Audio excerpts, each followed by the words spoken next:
Hello friends, मेधा IAS के द्वारा मोविशाला के माध्यम से जो आप सबों के समक्ष बीपीएससी की प्रारंभिक परीक्षा के लिए जो क्विक रिवीजन सीरीज प्रारंभ किया गया है, उस सीरीज के अंतर्गत हम लोग भारतीय इतिहास की बात कर रहे थे और उस इतिहास में हम लोग आधुनिक भारत का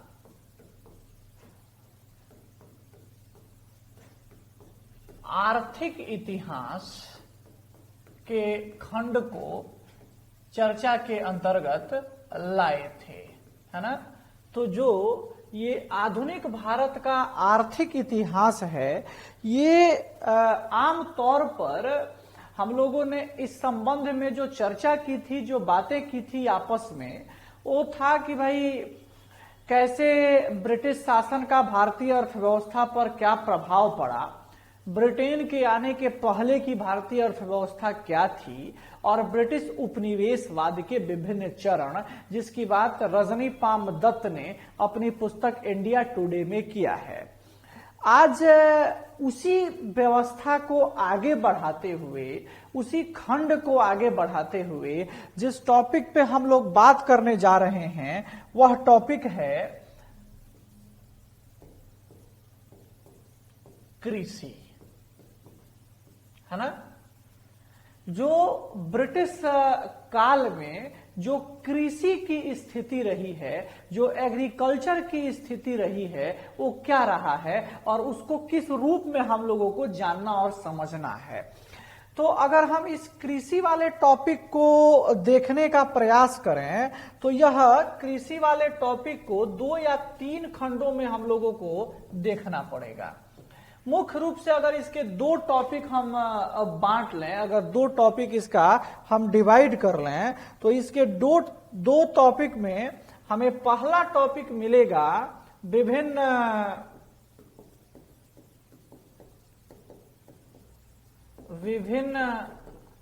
भू राजस्व बंदोबस्त, और जो दूसरा टॉपिक हम लोगों को मिलेगा वह है कृषि का वाणिज्यीकरण, है ना। कृषि का वाणिज्यीकरण, कमर्शलाइजेशन ऑफ एग्रीकल्चर, यानी different type of land settlement and commercialisation of agriculture. ये 2 टॉपिक में हम लोगों को इस पूरी कृषि को बांटकर पढ़ना है। अब अगर इसको भी हम तोड़ने का प्रयास करें, इसको भी हम लोग अलग अलग करने का प्रयास करें, तो हम कर सकते हैं कि जैसे अगर विभिन्न भू राजस्व बंदोबस्त है, तो विभिन्न भू राजस्व बंदोबस्त में आप देखिए कि 3 तरह के बंदोबस्त आपको देखने को मिलेंगे। एक तो आपको मिलेगा अस्थाई बंदोबस्त, दूसरा रैयत वाड़ी बंदोबस्त, और तीसरा मिलेगा महालवाड़ी बंदोबस्त।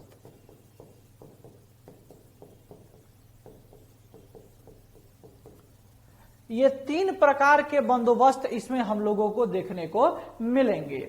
और उसी तरह से अब अगर कृषि के वाणिज्यीकरण की आप बात करेंगे, तो कृषि के वाणिज्यीकरण में भी कुछ टॉपिक्स हम लोगों के अध्ययन के अंतर्गत आएगा। और वह टॉपिक क्या होगा, तो देखिएगा कि एक तो सबसे पहले इसका जानेंगे हम लोग अर्थ या उद्देश्य, है ना। इस कृषि के वाणिज्यीकरण का अर्थ क्या है और उसका उद्देश्य क्या है। अगर दूसरे टॉपिक के बारे में आप इसमें अगर इसको खंडित करें हम, तो दूसरे टॉपिक के बारे में मिलेगा इसका कारण। तो कारण में फिर 2 कारण यहां से निकल कर आ सकते हैं, एक बाह्य कारण और दूसरा आंतरिक कारण, है ना।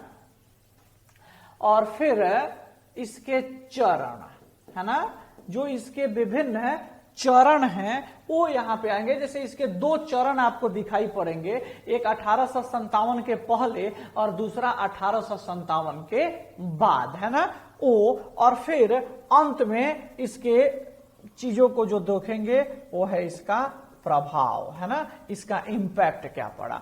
तो इस तरह से ये कृषि का टॉपिक जो होगा वो समाप्त हो जाएगा, वह खत्म हो जाएगा, है ना। तो हम लोग आइए शुरू करते हैं विभिन्न भू राजस्व बंदोबस्त से, है ना। विभिन्न भू राजस्व बंदोबस्त के चीजों से हम लोग अपने चीजों को स्टार्ट कर रहे हैं। यानी पहला बंदोबस्त आएगा हमारे सामने जिसका नाम होगा अस्थाई बंदोबस्त, है ना। चलिए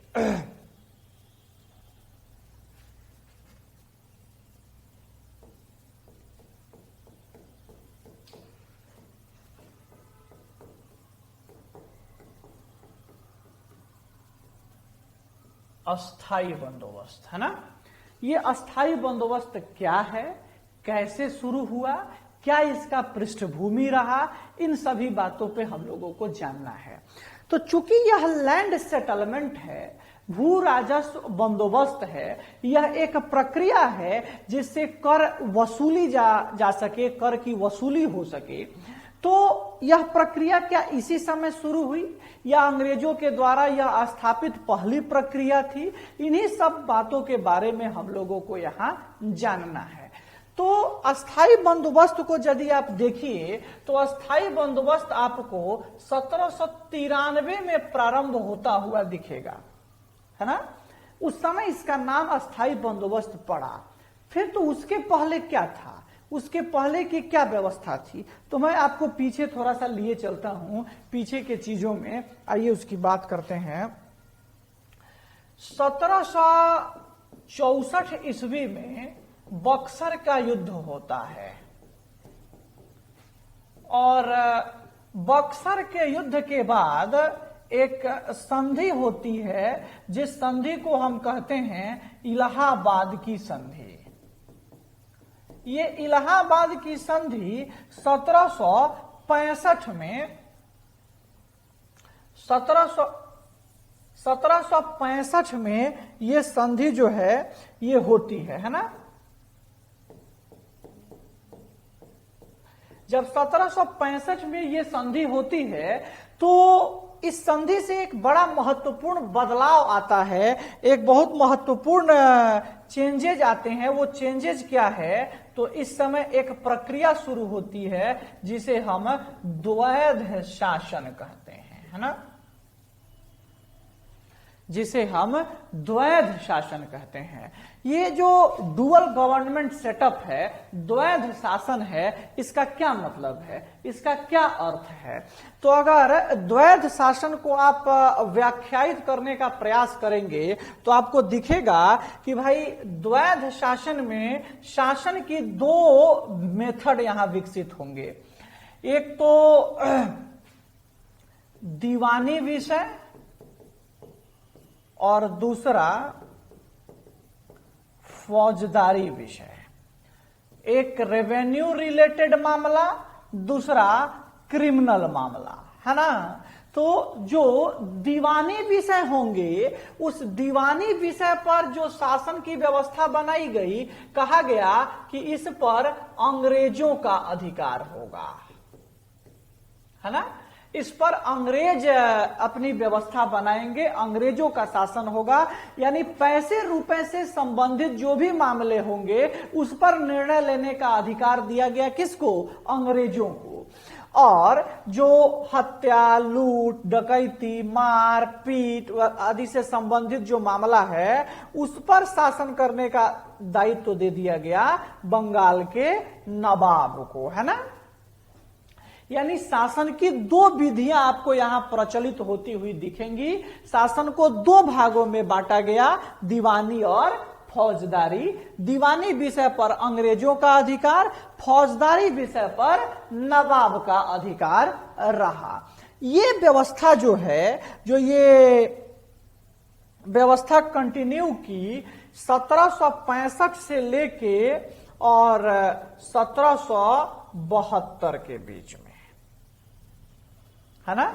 इस बीच में यह व्यवस्था चली और इस व्यवस्था को कई लोगों ने अलग अलग नाम दिया है। एक व्यक्ति हैं, उनका नाम है के.एम. पणिक्कर। के.एम. पणिक्कर ने इस काल को डाकू राज्य की संज्ञा दी है। यानी ये जो 1765 से 1772 का काल चला, इसको के.एम. पणिक्कर ने डाकू राज्य की संज्ञा दी है। एक दूसरे व्यक्ति हैं जिनका नाम है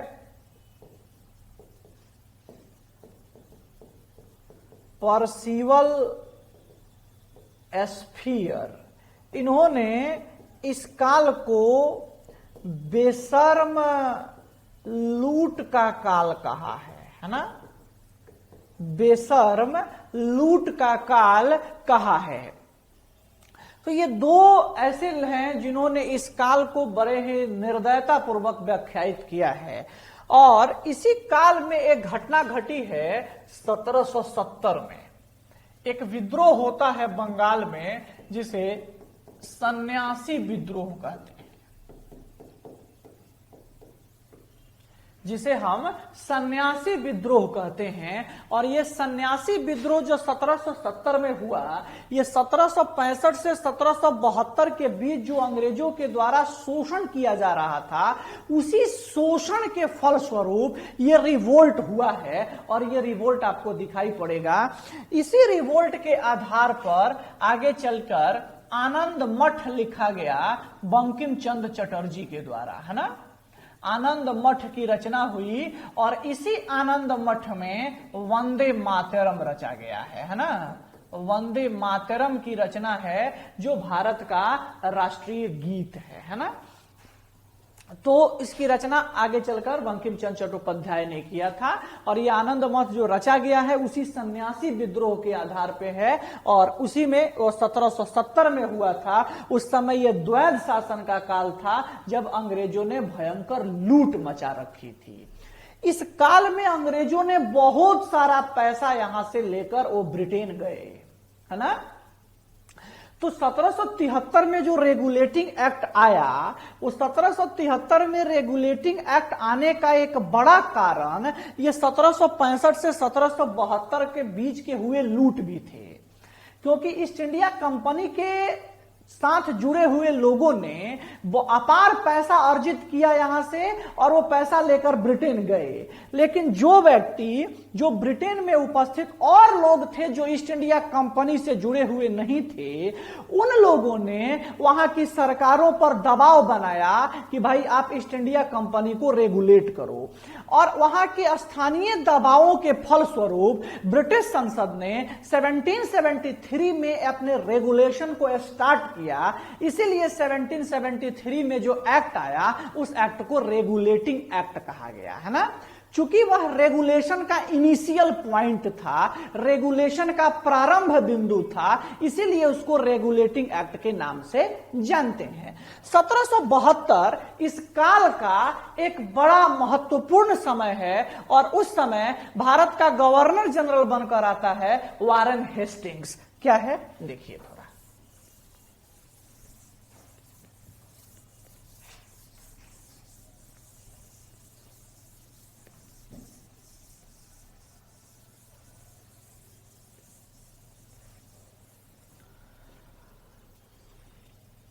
(1772) में से लेके और 1785 तक उसका काल है जिसका नाम है वारेन हेस्टिंग्स, है ना। वारेन हेस्टिंग्स जब गवर्नर जनरल बनकर आया 1772 में, तो वारेन हेस्टिंग्स ने इस द्वैध शासन का अंत कर दिया, है ना। उसने इस द्वैध शासन का अंत कर दिया। अब ये कई बार सवाल आपकी परीक्षा में पूछा जाता है कि भाई इस द्वैध शासन का अंत किसने किया, है ना। तो इस द्वैध शासन का अंत करने का श्रेय जाता है वारेन हेस्टिंग्स को, है ना। वारेन हेस्टिंग्स को इसका श्रेय दिया जाता है। उसने द्वैध शासन का अंत किया। ये कई बार सवाल पूछे जा चुके हैं। तो द्वैध शासन का काल 1765 से 1772 और अंत किसने किया? वारेन हेस्टिंग्स ने। जब अंत कर दिया तो अब तो राजस्व वसूली की कोई व्यवस्था बनानी पड़ेगी। कैसे राजस्व वसूला जाएगा, क्या उसकी प्रक्रिया होगी? तो वारेन हेस्टिंग्स ने एक व्यवस्था को जन्म दिया और उस व्यवस्था को हम कहते हैं नीलामी व्यवस्था, है ना। इस नीलामी व्यवस्था को जन्म दिया उसने 1772 ईस्वी में अपने आने के साथ ही। जब 1772 ईस्वी में उसने इस व्यवस्था को जन्म दिया तो अब देखो ये चला कब से कब तक? तो 1772 से 1777 तक, यानी प्रारंभ में ये था 5 वर्षीय। ठीक है, ये 5 वर्षीय था। जब 1777 का समय आया तो देखा गया कि नहीं भाई, इस 5 साल में अंग्रेजों को काफी लॉस हो रहा है, अंग्रेज काफी लॉस में जा रहे हैं। फलतः अंग्रेजों ने इस नीलामी व्यवस्था को 1777 में 1 वर्षीय बना दिया, है ना। यानी अब हर वर्ष नीलामी व्यवस्था होगी। ये नीलामी व्यवस्था का मतलब ये था कि जैसे मान लीजिए कि अभी भी आप लोग देखते होंगे कि बस स्टैंड होता है, टेम्पो स्टैंड होता है, या इस तरह के कोई स्टैंड होते हैं, उसमें पर्ची कटता है। तो जब पर्ची कटता है तो पर्ची कौन काटेगा, उसकी नीलामी होती है, उसको साल भर का टेंडर मिलता है। वो एक बार सरकार के पास पैसा जमा कर देता है और साल भर वो पर्ची काटने का अधिकार उसको सरकार से मिल जाता है। तो यही है नीलामी व्यवस्था। यही चीज इसमें भी थी। यानी जो 5 वर्षीय था, एक बार जिसको नीलामी मिल गई उसको यह अधिकार मिल गया कि अब वो 5 साल तक राजस्व वसूल कर अपने पास रखेगा। अंग्रेजों को लगा कि नहीं, इसमें घाटा हो रहा है, तो अंग्रेजों ने कहा कि नहीं, अब हर वर्ष नीलामी होगी। अब उसने 1 वर्षीय नीलामी की व्यवस्था को लागू कर दिया। 1 वर्षीय नीलामी के चीजों को लेकर आ गए। जब ये 1 वर्षीय व्यवस्था, इसको ठेके की व्यवस्था भी कहा जाता है ना। जब ये 1 वर्षीय व्यवस्था आई तो ये चली कब से कब तक? तो ये 1 वर्षीय व्यवस्था का संचालन हुआ, 1 वर्षीय व्यवस्था चलती रही 1790 तक, है ना। 1790 तक यही व्यवस्था चलती रही। लेकिन नई नई व्यवस्थाओं के प्रति खोज होता रहा, है ना, उसके प्रति लोगों का ध्यान जाता रहा। इसी बीच में एक गवर्नर जनरल बनकर आता है, उसका नाम है लॉर्ड कॉर्नवालिस, जो 1786 में गवर्नर जनरल बनकर आता है और उसका काल है 1786 से 1793, है ना। इस काल में लॉर्ड कॉर्नवालिस जो है वो शासन करता है। लॉर्ड कॉर्नवालिस ने इस व्यवस्था में तब्दीली लाई, इस व्यवस्था को बदला। और क्या उसने उसमें तब्दीली ले आई और क्या उसमें उसने बदलाव किया, थोड़ा सा उसको जानिए।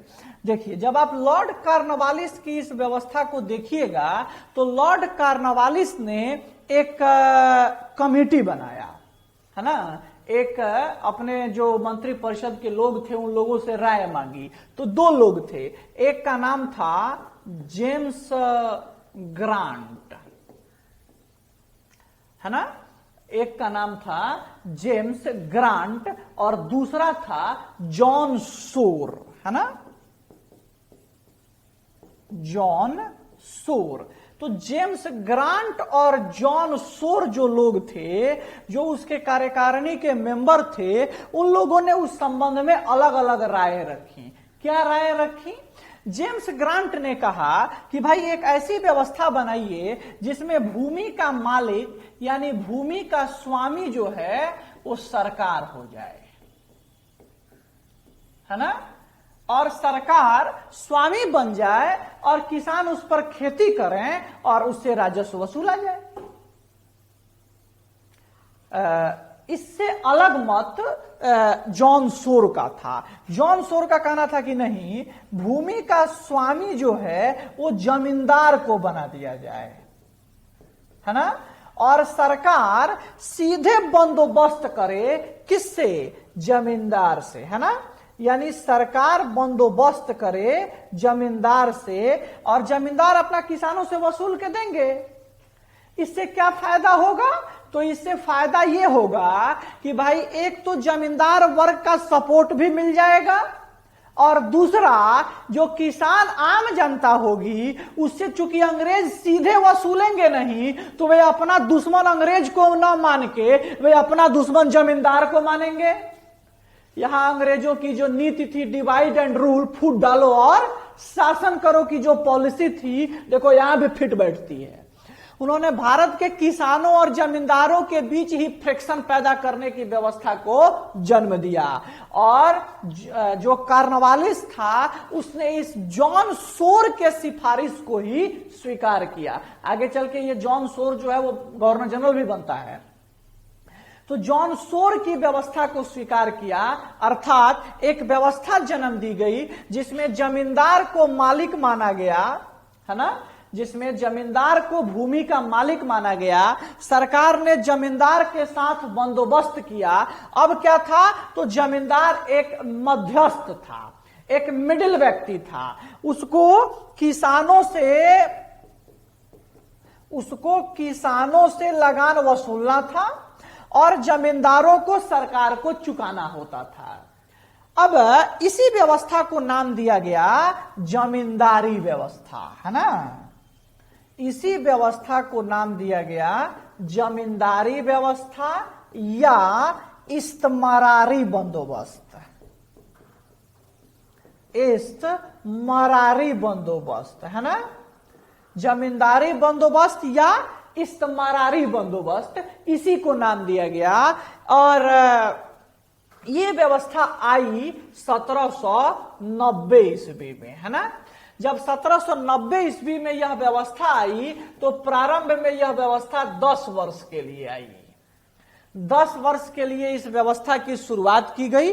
90 में इसको 10 वर्ष के लिए लागू किया गया, लेकिन 1793 में 1793 में इस व्यवस्था को अस्थाई बना दिया गया, यानी अब 10 वर्ष के लिए नहीं, हमेशा के लिए इस व्यवस्था को लागू कर दिया गया।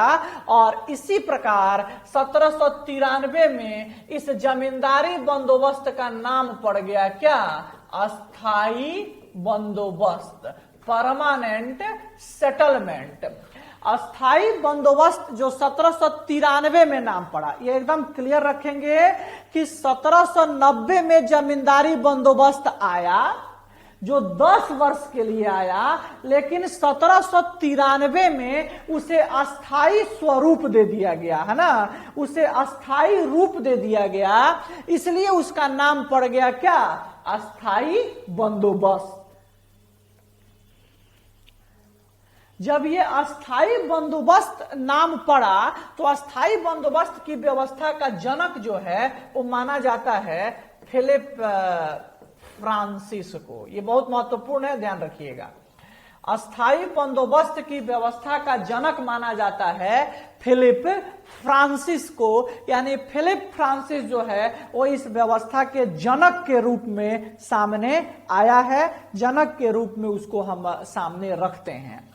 तो आप स्पष्टतया अस्थाई बंदोबस्त के इस पूरे स्वरूप को समझे होंगे कि किस तरह से अस्थाई बंदोबस्त के चीजों को लेकर सरकार आई, कितने दिनों के लिए लागू की, किन किन लोगों की इसमें भूमिका रही।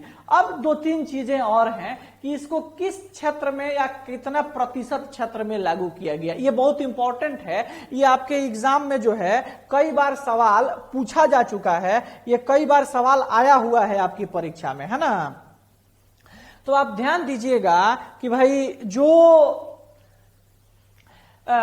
क्षेत्र की बात है तो भाई भारत के कुल 19% क्षेत्रों में, यानी ब्रिटिश भारत का जितना क्षेत्र था उसके 19% भाग में इस अस्थाई बंदोबस्त व्यवस्था को लागू किया गया था, 19% में, है ना।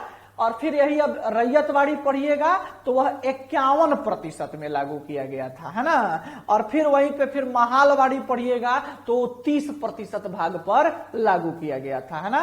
तो अस्थाई बंदोबस्त 19%, रैयतवाड़ी 51% और महालवाड़ी 30%। ये जो प्रतिशत आधार पे जो क्षेत्र का डिवीजन है ये आपके परीक्षा में कई बार पूछा जा चुका है ना। संघ लोक सेवा आयोग ने भी पूछा है और विभिन्न राज्य लोक सेवा आयोगों में भी इसके प्रश्न आए हुए हैं। तो इसलिए आप इसको ध्यान रखिएगा कि जो अस्थाई बंदोबस्त रहा है वह ब्रिटिश भारत के 19% क्षेत्रों में लागू है। अगला जो रैयतवाड़ी होगा वो 51% क्षेत्रों में लागू है और महालवाड़ी जो है वो 30% क्षेत्रों में लागू है ना। अब अगर इसमें स्वामित्व की आप बात करें तो पहले ही क्लियर है कि इस व्यवस्था में स्वामित्व किसको दिया गया, जमींदार को इसका स्वामी बनाया गया, है ना। जमींदार को इसका मालिक बनाया गया, यानी जमींदार मालिक बन गया, जमींदार भूमि का स्वामी बन गया। लेकिन जमींदार मालिक तो बन गया, लेकिन जमींदारों के लिए एक दूसरी संकट भी मौजूद था इसमें। वो संकट क्या था, देखिए संकट ये था जमींदारों के लिए कि भाई एक कानून था जिसको कहते थे हम सूर्यास्त कानून, है ना।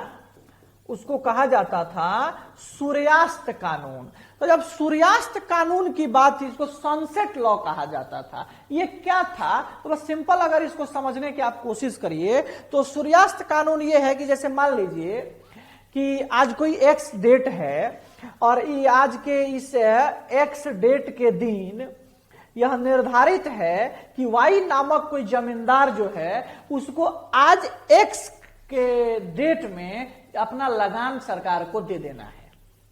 यदि वह वाई नामक जमींदार जो है वो इस निर्धारित तिथि को सूर्यास्त होने तक, सूर्य डूबने तक यदि लगान नहीं चुका पाता है तो फिर उसकी जो जमींदारी थी यानी उसकी जो जमीन थी वो जब्त कर ली जाती थी, है ना। तो इसी को कहते थे सनसेट लॉ।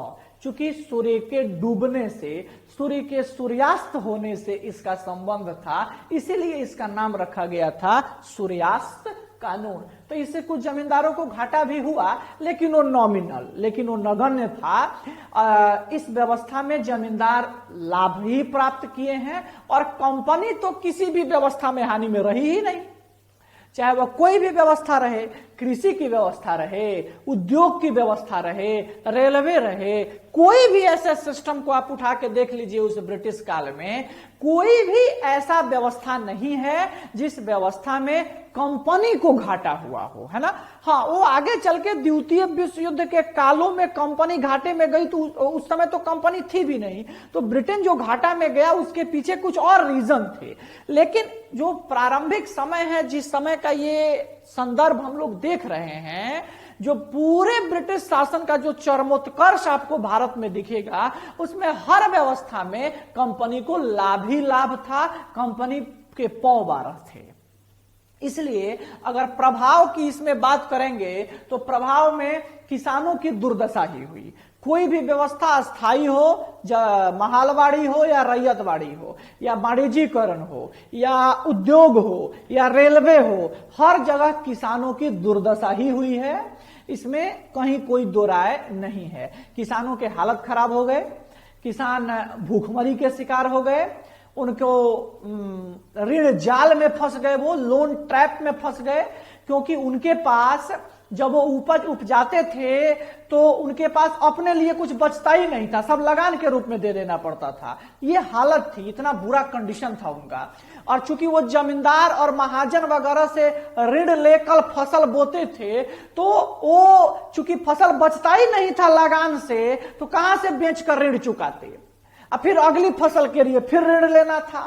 नतीजा वो एक ऋण जाल में फंसते चले गए, है ना। तो किसानों की दुर्दशा ही हुई। कंपनी को लाभ ही लाभ था, जमींदारों को भी थोड़ा बहुत ये सूर्यास्त कानून से प्रभाव पड़ा, लेकिन वो बहुत नगण्य था, नॉमिनल था। अधिकतर जमींदारों को लाभ ही हुआ, उसमें फायदा ही हुआ। अगर एक संदर्भ इसमें और देख लेना चाहिए कि राजस्व का दर क्या था, है ना, जो रेवेन्यू का जो रेट है, यानी जो चुकाना होता था वो क्या था, यानी सरकार को कितना मिलता था और जमींदार को कितना मिलता था, है ना।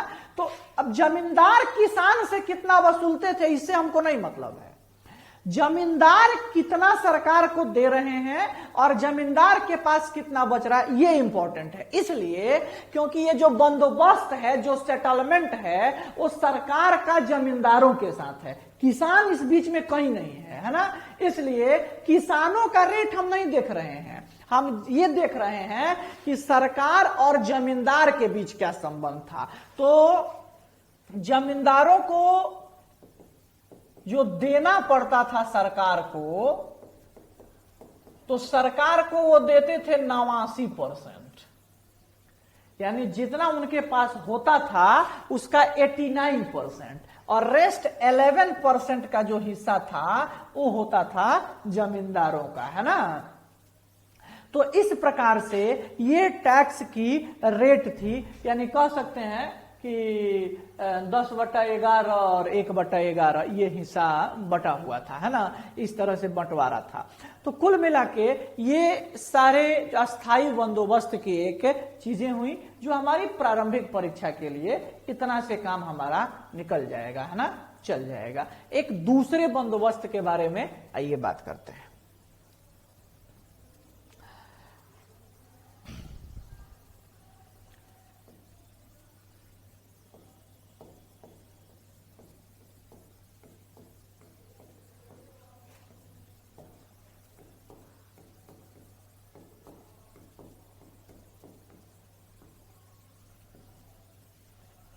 रैयतवाड़ी बंदोबस्त, है ना, ये भी बहुत महत्वपूर्ण बंदोबस्त है। और ब्रिटिश भारत के सर्वाधिक क्षेत्रों में, सबसे अधिक क्षेत्रफल में ये बंदोबस्त जो है वो लगता है ना, ये बंदोबस्त आपको दिखाई पड़ेगा। और इस बंदोबस्त के पीछे कुछ कारण थे, ये बंदोबस्त क्यों आया, इसके पीछे बहुत बड़ा कुछ रीजन है, उस रीजन को भी समझेंगे कि क्यों ब्रिटेन को ये जरूरत पड़ी कि पहले से तो एक व्यवस्था थी अस्थायी बंदोबस्त की, क्यों लेकर आए वो रैयतवाड़ी बंदोबस्त। तो जब इस व्यवस्था को आप समझने का कोशिश करिएगा, जब इस व्यवस्था को आप जानने का प्रयास करिएगा, तो आपको सबसे पहला चीज जो इसमें लिखा है ये रैयत, रैयत का अर्थ होता है किसान, है ना। यानी स्पष्ट, नाम से ही स्पष्ट है कि इसमें बंदोबस्त किसके साथ हो रहा है, सीधे किसानों के साथ। ये ठीक उल्टा हो रहा है। याद करिए अस्थाई बंदोबस्त में क्या था कि बंदोबस्त जमींदारों के साथ, किसान बीच में कहीं नहीं थे, लेकिन यहां पर ठीक उल्टा हो रहा है। अब बंदोबस्त सीधे किसानों के साथ हो रहा है, यानी अब बीच के जो मध्यस्थ जमींदार थे उनकी स्थिति अब खत्म हो रही है, उनको अब हटाया जा रहा है। तो अब किसानों के साथ जो उन्होंने बंदोबस्त किया, उस बंदोबस्त के कुछ कारण थे।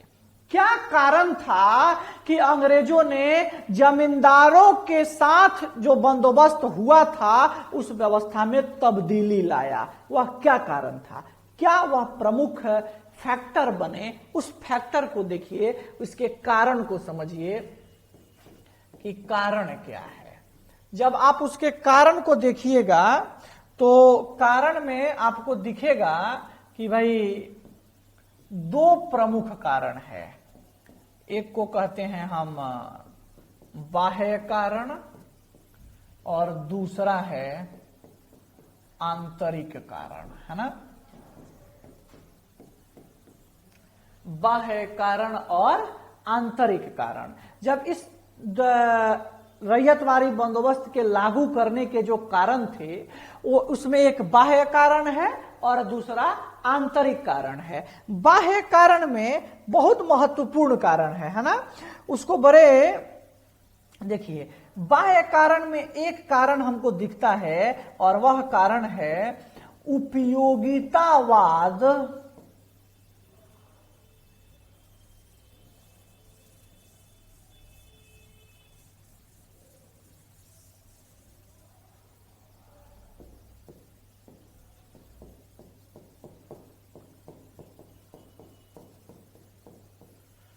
उपयोगितावाद की विचारधारा, यूटिलिटेरियन आइडियोलॉजी। ये यूटिलिटेरियन आइडियोलॉजी जो है, उपयोगितावाद की जो विचारधारा है, ये क्या कहती है उपयोगितावाद की विचारधारा?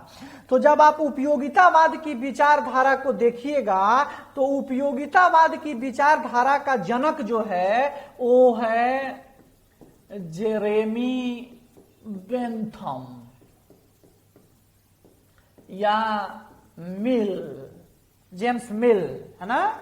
इस तरह के जो विचारक हैं वो इस उपयोगितावाद की विचारधारा के जनक हैं। और उस तत्कालीन समय में ब्रिटेन में इस विचारधारा का बड़ी तेजी से प्रसार हो रहा था, बड़ी तेजी से यह विचारधारा आगे बढ़ रही थी। तो जब उपयोगितावाद की विचारधारा आई इन लोगों के द्वारा, तो इन लोगों का क्या कहना है इस उपयोगितावाद की विचारधारा में? इन जैसे लोगों का यह मानना है कि भाई अधिकतम लोगों को अधिकतम सुख, है ना, अधिकतम लोगों को अधिकतम सुख, है ना, यही कहता है क्या उपयोगितावाद की विचारधारा। अरे भाई, तो कोई व्यक्ति सुखी कब रहेगा? जब उसके इच्छानुसार काम हो जाए तभी वह खुश होगा, सुखी रहेगा। तो जो जमींदारों के द्वारा भारत में शोषण किया जा रहा था, अंग्रेजों ने सोचा कि भाई हम अपने यहां ये विचारधारा चला रहे हैं, अगर यहां पे ऐसा कुछ नहीं होगा तो यहां तो सीधे सब कहेगा कि भाई ये अपने यहां लोगों को सुख देने का बात करता है, अपने यहां वेलफेयर का बात करता है और हमारे यहां एक्सप्लॉयटेशन करता है, हमारे यहां शोषण करता है। तो अंग्रेजों ने इसी कारण इस विचारधारा के प्रभाव स्वरूप भारत में बिचौलियों का, जो बिचौलिए थे, उस बिचौलिए का क्या कर दिया? अंत कर दिया, है ना, उसको समाप्त कर दिया, यानी बिचौलिए का अंत कर दिया गया। और बिचौलिए यानी जमींदार का अंत करके सीधे किसानों के साथ बंदोबस्त बनाने की बात करी गई और इसीलिए इसको क्या कहा गया? रैयतवाड़ी बंदोबस्त, है ना, रैयतवाड़ी सेटलमेंट। ये बाह्य कारण था उपयोगितावाद की विचारधारा, है ना। अब इसका एक दूसरा आप कारण अगर ढूंढने की कोशिश करेंगे तो आंतरिक कारण में मिलेगा। आंतरिक कारण एक बहुत महत्वपूर्ण कारण है। आंतरिक कारणों में एक तो सबसे पहला कारण अस्थायी बंदोबस्त का अनुभव।